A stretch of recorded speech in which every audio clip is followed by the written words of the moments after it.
Today we come together to bring a conclusion to this incredible effort that this team was responsible for last week to end the violence in Baltimore City.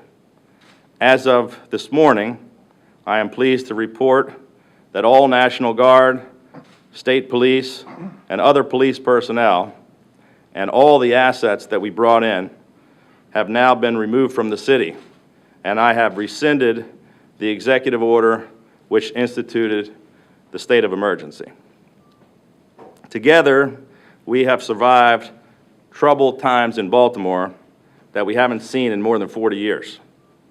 The numbers are devastating and sobering.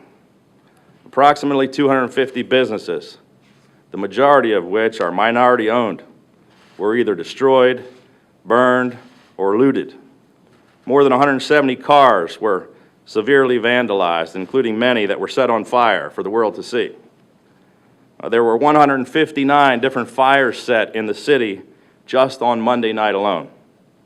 A number of homes, places where children and families live, were also damaged, burned, or destroyed.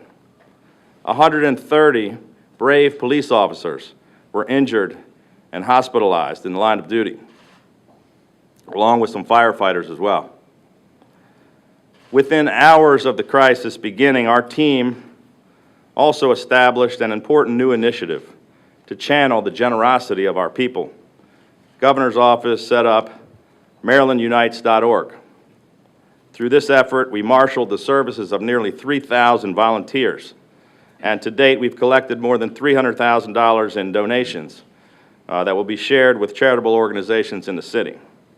Maryland Unites also became a clearinghouse for information and a way to request emergency action from the many state agencies who reacted swiftly to the crisis, including the Department of Human Resources, Department of Labor Licensing and Regulation, the Maryland Insurance Administration, the Maryland Department of Housing and Community Development, the Criminal Injuries Compensation Board, the Maryland Department of Aging, the Governor's Business Ombudsman, the Maryland Lottery Agency, the Governor's Office of Community Initiatives, and Service and Volunteerism, among others.